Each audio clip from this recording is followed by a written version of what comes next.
The following podcast is brought to you by the Johners Podcasting Network, found exclusively at WrestlingWithJohners.com. All right, everybody, Bucklebomb Entertainment faithful, thank you for joining us on another post-elite episode. With me, we have Seven Alexander, and from Are You Elite, the all-elite bearded genius, Gary Joe. How is everybody tonight? I'm doing all right. It's a little too hot for Oregon, but, you know, it is what it is. What does it hit, 70 degrees in Oregon today? No, it was astounding 93. We're not used to this. We're not made for this. Everybody, check on your Oregon and Pacific Northwest friends. They may not be okay. We're not. Send help. Send water. I mean, Gary, you know it's crazy. Gary, how's it in Minnesota? I'm botching already. Yeah, I gotta say it's really, really weird for my first Minnesota summer. It's literally, today was 71 degrees. It felt nice, and then the rain comes about, and it's beyond sticky and humid. It is so weird because I'm thinking, as pleasant the weather was today, and then the rain falls, and it makes everything atrocious. And to make things even worse, we're going to feel the same weather as Seven is feeling, because we're going to be in the high 80s and 90s for like a week and a half to 2 weeks. So hopefully it's not going to be that hot when I go to Dynamite in the next 2 weeks, but in Minnesota, it's going to be possible. We will see how it goes. So the theme for tonight's episode appears to be new. We have new WrestleMania, new champion, new alliances, new city, new number one contender, new breakup, and a new upset. Why not? So new definitely feels like it. We'll get to the big news on the Big E side. WrestleMania 40 has been announced for April 2024. It's going to be in Philadelphia. I may have to attend. Knock this bucket list item off my list. For me, that's just a big no. No. I mean, it's a 5-hour drive, give or take, with construction to Philadelphia, but, you know, it's still not bad.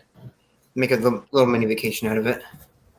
It's not. It's just, okay, this is kind of weird to say, but, like, I'm not a big fan of big crowds, and just, like, having WrestleMania and being in a crowd, it's just, which is really weird considering what I do and stuff. Like, I should like crowds, but I don't. I mean, honestly, I'd rather go to a Royal Rumble than a WrestleMania, but can't bank on Royal Rumble coming Northeast anytime soon. We'll see.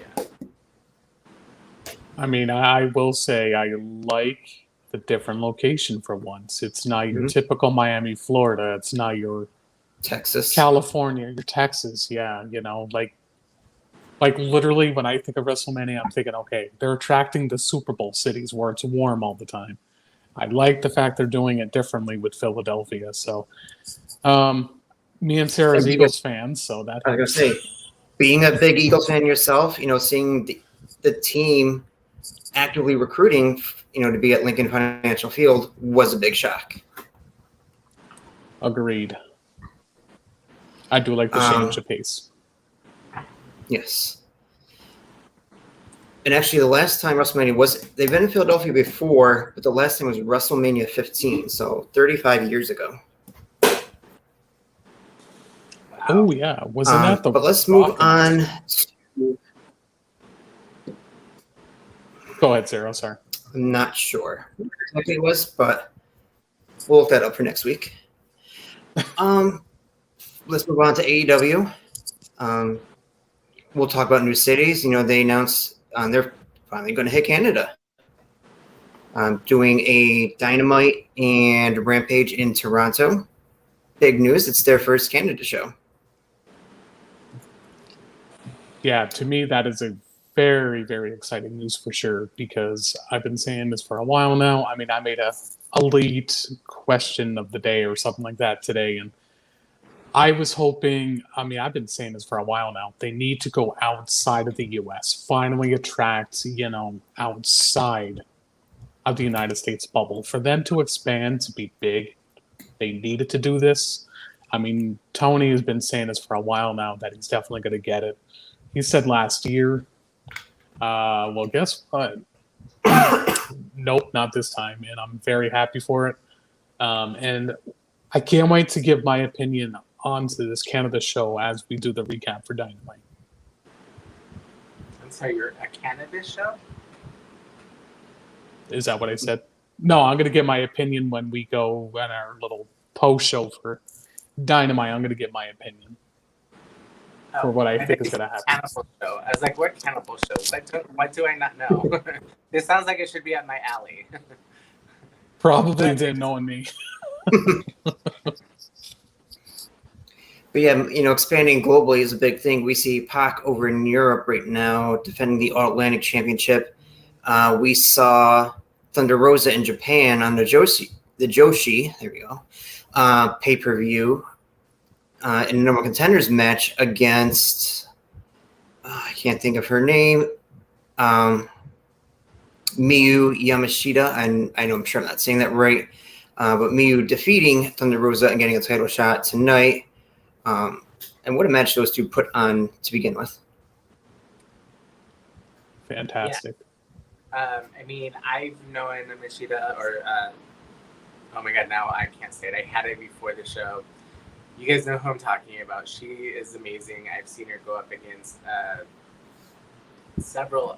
Okay, let's talk about Yoshi real quick. You can also get it online for Wrestle Universe, including Noah, DDT Network on Wrestle Universe for like $9.99. If you guys aren't subscribing to it, why not? It's great. Actually, I know why, because wrestling is everywhere, and you have to spend a lot of money everywhere. But if you have $10 extra, definitely check it out. Start with it.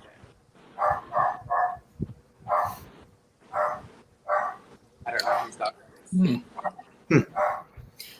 Yeah, definitely check them out. Joshi's, they can put on a great show. If you're unsure about subscribing, check out some of the matches on YouTube. We'll see if we can share a couple over the weekend for you guys. We'll come through, find some of the best ones. We'll share them over the weekend so you can get a taste. Yeah, for sure. We did see Ricky Starks. There we go. Ricky Starks defend against Danhausen. Seemingly a squash match. Request a new challenger. And we see Hook come out. And they put on a decent match. And then Hook defeats Ricky Starks for the FTW champion. Yeah, the only thing, I love where they're going with it. I just wonder where they're actually going to go with Danhausen. Are they going to continue using him kind of as a comedic portion of the show, or are you going to have him as a serious competitor? Either way, I don't care what you all do with him as long as he's being used and he's happy and he's doing great. I enjoy him no matter what, but it'll be interesting to see what their actual plans are with him. Yeah, with Danhausen, I think he's just there for the entertainment purposes because obviously people love the hell out of him, and this was him before getting into the roots of being a wrestler. Just people loved him for his persona, for his character, and he's never going to get booed. He's never going to be taken as, well, he's shit. Meanwhile, people are going to think the next day, no, I love that Danhausen. So I think as long as he has that popularity going for him, I don't think he's ever going to lose that mojo. But I see what you're seeing, though, Seven. I really do. But to go on to the match, though, I can't wait to talk about the main event. But before I do that, I want to give this man, Tony Khan, one hell of a praise tonight. I don't mean to go jumping ahead here. Like I said to you guys, I was hyped coming on this. The booking with Tony tonight was phenomenal. And why? Is because you had Hook, yeah, I get it, it's the FTW title. But the kid is only 21, 22 years old, whatever. Awesome move. You're making him shine, and he's young. And then you had Daniel Garcia, regardless of a little bit of a cheating tactic. Daniel Garcia wins here by an upset. Very rare do we see that on Dynamite. Very, very, very rare. And the reason why I'm praising him so heavy right now is because, to me, he made two great future stars pick up wins. And I love the unpredictability. When I did the Elite Question of the Day, I said, for them to really stay in that discussion of being perhaps the second best wrestling company in the world, you need to have unpredictability with stuff like this. It was fantastic booking. Mm-hmm. I really love the decisions tonight from Tony. Sorry, Sarah, I didn't mean to go ahead. No. I mean, we're getting to that at some point. Let's stay semi with the Blackpool Combat Club. Our opening match, surprisingly, the opening match was the interim AEW Championship match. Then we see why. Once Moxley retains, we see Chris Jericho come out and challenge him to a match. Could we see the second ever, two-time AEW champion if Jericho defeats him? And by the way, this rematch happening at Quake at the Lake, which, Gary, you'll be there. Can't wait for that. I would not actually for Jericho to get the belt. I find it very unlikely, but I wouldn't hate it whatsoever. I mean, after tonight's one with Danielson losing, I mean, I guess we never know. I mean, what's going to be the better matchup when Punk returns? Punk versus Jericho or Punk versus Moxley? Triple threat. I'm okay with that too. Something tells me it could lead to that. I mean, because obviously the feud going with Jericho and BCC and CM Punk, I would be shocked if he does not come for All Out to defend the title in his home crowd. And Seven actually brought this up, I think, like 2 weeks ago. It was very interesting. Why was Jericho on the All Out poster with all the champions anyhow? No.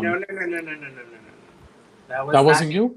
No, that was 100% an Orlando theme because I'm not going to pay that close attention to anything in my life.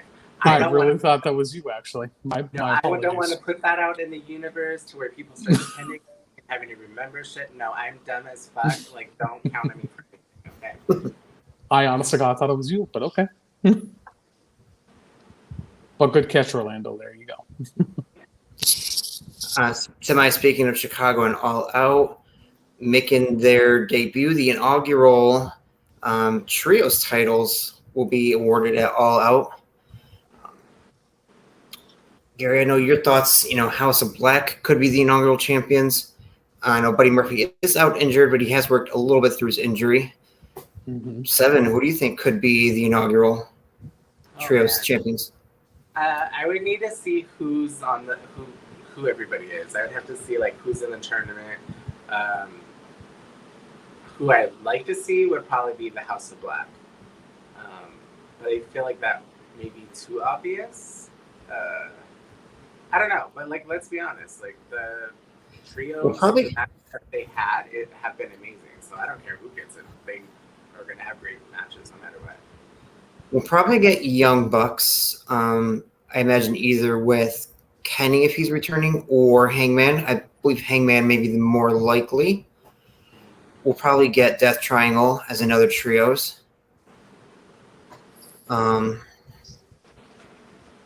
Maybe we see Swerve and Keith Lee pick up a third person. As far as New Alliance, we could see Mark Sterling, Tony Nese, and Josh Woods. Old I think boy. we're definitely going to see that. Yeah. And I know AEW makes a big joke out of Mark Sterling, being, just like a manager, but Mark Sterling is a wrestler and he's pretty decent. So maybe we see him break out a little bit. We got Best Friends. They're another trios. Ooh, Orange is overdue for a title. I would love to see that. Yeah. Mm-hmm. And Chuck, I think he's re-signed. I really, really believe it at this point.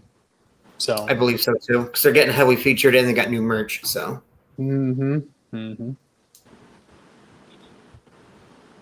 Yeah,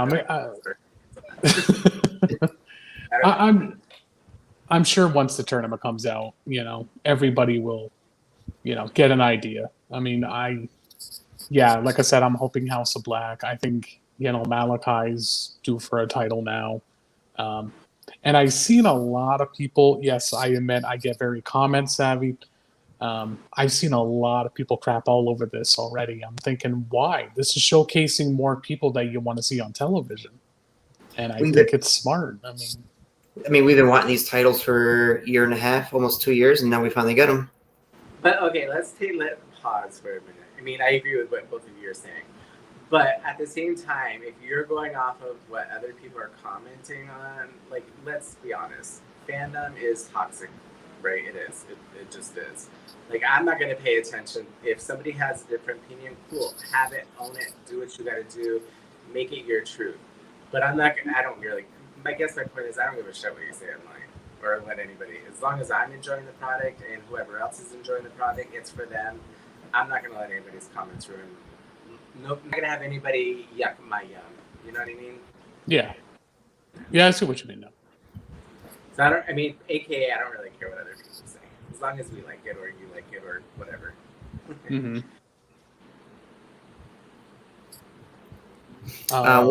One other new alliance we saw tonight, Sky Blue finally aligning herself with Dante Martin.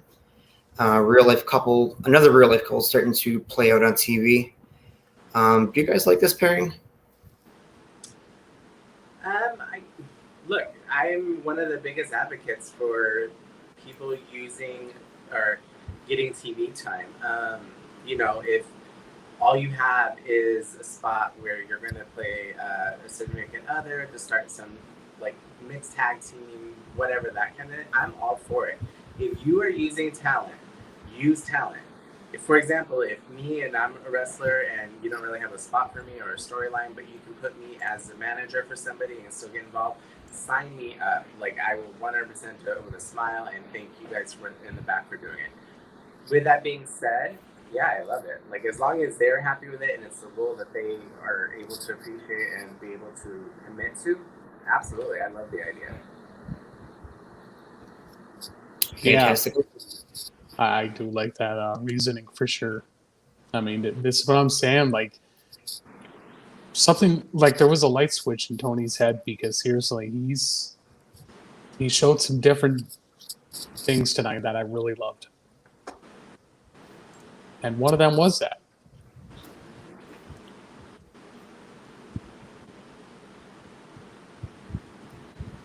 Yes, go ahead, Gary. No, I was just going to go to the next segment that I liked, but I don't mean to keep jumping the gun. It feels like we're lagging by like 3 seconds. No, go ahead. I don't know why. So I want to hear everybody's opinion on this one, and I'm going to say this now. Jungle Boy, this side of him is fantastic. Very surprised there was no censor button when he said, I'm not going to say it here. Go find out, guys. A very edgy side of Jungle Boy, but obviously the storyline here is, Christian really insulting, Jungle Boy's family and all this stuff. And boy, Jungle Boy gave it right back.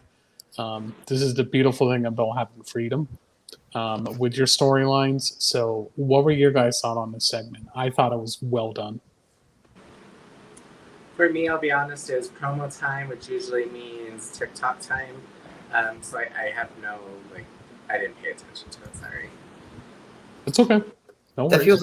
That feels like me with picture-in-picture. I loved it when it was new, but now it's okay. We do something else because you can only hear the commercial. But the promo I thought was good. Today I learned I didn't realize Christian was getting a divorce, so learned that. But yeah, very edgy. But am I the only one that is getting the feeling that Christian and Luchasaurus are still a team, and this is just a setup on Jungle Boy, and he's going to turn on him when Christian and Jungle Boy finally meet? I'm assuming at All Out. So I've actually thought the same thing, but I didn't want to go down that road because I'm like, is this just because our mind is trained like WWE style of entertainment and storylines, or is this probably something that's going to happen? Like, our minds are weird that way. I See, would for be me, okay with if he for me, it switches. just felt. Oh, go ahead. Just for me, I think that as long as I don't know, like if he switches, I'm okay with it. If he doesn't, I'm okay with it. Because honestly, unless they're going to continue and go after the tag team championship belts again, which I mean, there's no reason why you shouldn't. Then yeah, like have them stay together. Or if you're wanting them to both be breakout stars, like then yeah, separate them, have them have a feud. Like there's so many different avenues that you can go through, but I felt the same thing. I was like, this feels weird or different, or yeah. To me, it just felt like, why do the gear change, the entrance change, the pyro for a 3 or 4 week stint? I see what you mean there, Sarah. Good point. Mm-hmm. I mean, I'm like 7. I don't mind whichever way they do it. It's just like I just got that inkling of a feeling. Yeah. I mean, he's still wearing the same attire when he was a heel anyway. And I thought the face turn was way, way too fast. So I'm hoping he's still a heel. So I mean, unless he's made the big show where he's turning every couple of weeks, you know. Sean Belly said that in a group chat earlier.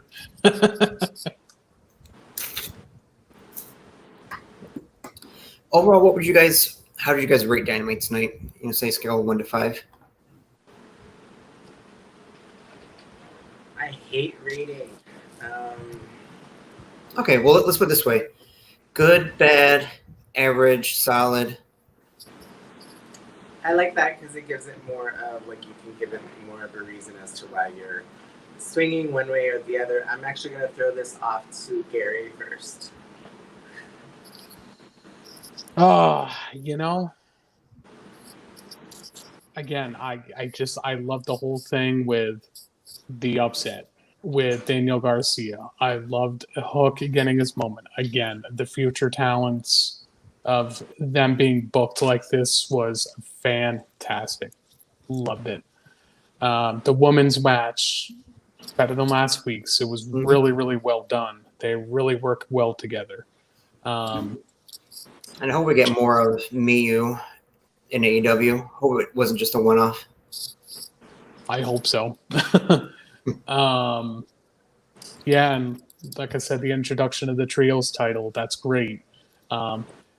Tony, listen to me now. Save that Kenny Omega return when I'm in Minneapolis, okay? It's going to be one of their biggest themed shows for the summer. So I really am hopeful that he will save it. They included more of the women, you know, with Sky Blue now into the mix. It's just, it felt like this was evolving around them giving more TV time for talent that we haven't seen probably in a while. You know, and like I said in the group chat, it's very rare that I rated Dynamite this high because I observe it and I want to make sure that I'm not nitpicky. There was not even one nitpick on this show. It was a solid for me. If we're going to give it a grade, I'm going to give it a 4.8 out of 5. Very, very good show. And that Worcester show, I can't wait to message Jeff Chadwick there, Sarah, because he was there with Benji. So, yeah, I did see that. He got a good show to go to. I feel tonight was pretty solid. I'd give it, right about a 4. I didn't notice the system. They definitely built a lot of their younger talent tonight for the future. Featured a lot of the younger stars, which is good. Which we want to be doing. We want to be building for the future. Yeah, I'd say it's a good solid 4, like a good 4.0, very solid show. Last bit of news before we end tonight. SummerSlam is this weekend. One of the big matches I know a lot of people are looking forward to, Seth Rollins versus Riddle, has been taken off the card. Initially, it was said due to a stinger injury to Riddle. Fightful later finding out that it's a kayfabe injury. which I'm not a fan of. I know Seven's not a fan of kayfabe injuries, no matter what the company. But hopefully they have a plan with this, that it's to build more heat off air, and maybe main event the next pay-per-view. So this also could be a work, because or not. It could be actually a real shoot. I do think that, I don't know if we talked about this in another show, Vince McMahon retires from WWE. Some people are upset about it, et cetera, right? With that being said, I guess Seth wrote something on Twitter saying that I'm sorry for those fans who bought tickets expecting me to go. This is out of my control, et cetera, right? And Triple H replies back, I hear you. So I don't know if I don't know. I feel like it's a big PR stunt, to be honest with you, because what is WWE famous for on the net? Nobody listening, nobody cares, et cetera. So now, like, if I was part of the marketing team, I'd be like, okay, how do we switch this? Like, let's make things public. Because I can promise you, Seth is not going to tweet that unless he has permission to. Like, WWE, everything is scripted, everything is managed. Like, I hate to break kayfabe on that, but, like, everybody takes things on Twitter way out of content. I'm like, you guys, it's a work. Like, they're working you. But continue to engage and enjoy, because that's really what they're trying to do. I could not agree more. This feels like it's Rollins calling out Cody again for SummerSlam. You know what I'm not SummerSlam, but WrestleMania. That's what it feels like to me. I don't remember which forum I said it on, but I said, well, I get this feeling that it's just going to be like when Rollins was calling out Cody. He doesn't have a match, he's frustrated, and then all of a sudden somebody appears. I've seen a lot of people thinking, well, now Bray Wyatt's going to face Rollins on Saturday. And obviously, we don't know what they have planned. But I really expect Rollins to have a match. And then he's going to be old for like 52, it feels like, because he's lost over 50 plus matches this year, which is crazy for Rollins. So he doesn't need another loss either. I mean, he's probably one of the more over superstars with the fans, one way or the other. It's the suits. It's the suits. The one thing I will say, and a referee actually taught me, with WWE, it doesn't matter your win-loss things, which I'm not a fan of. I don't think anybody here on this panel is a fan of, like, losing that matter. But the one thing that says that there's usually a big payoff, right? So, like, Seth Rollins is losing, and then all of a sudden they give him all the spotlight and we'll give him the title and he'll have a free reign. That's just the WWE style, or at least the Vince McMahon style that my friend did. My point with that is I think that he'll probably have the match. I mean, I think that he should. I don't care who it is. Seth Rollins doesn't need a win or a belt to be over, like you said. So as long as he's there, I don't care. Speaking of SummerSlam, big news finally. The Intercontinental title will be defended for the first time on a pay-per-view since WrestleMania of 2021. That's weird. Well, I should say it's scheduled to be defended because, cards subject to change, as we obviously learned today. Yeah. I hope they start using the Intercontinental Championship more. I don't know why they kind of stopped using it. I don't know if that was just creative not having anything, or if somebody had the belt and they wanted to had an injury, but they just didn't want to play it off. There's so many options and so many reasons why companies will do what they need to do. Sometimes they're just like, we're going to do this now. We're going to focus on everything else but this title. I mean, that's the thing about wrestling. You're only given so much time per, episode or even per week that you have this massive roster and there's so much that you can do. I don't know. It's hard. Yeah, that is true. All right, so we'll leave it there for now. Any final thoughts from you guys?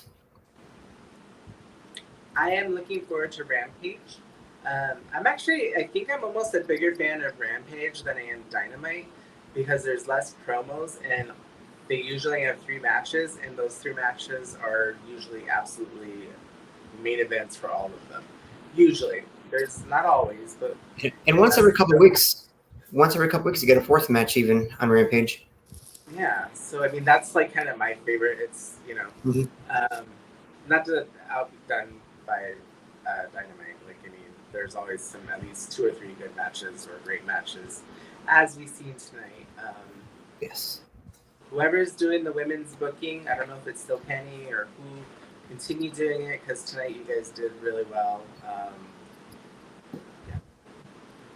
And I will speak on that little statement there, Seven. I do agree with you when it comes to certain Rampage matches because I was very fortunate to be there for the Moxley and Wheeler Yuta match where Yuta became, the man to be a part of BCC. That match was close to a half an hour live in person, and just, geez, that was definitely a pay-per-view match.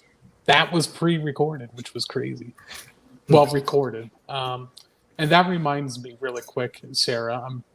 I think you mentioned it, probably spaced it out, but Dynamite is actually going to be on Thursday when they go to Canada instead of Friday.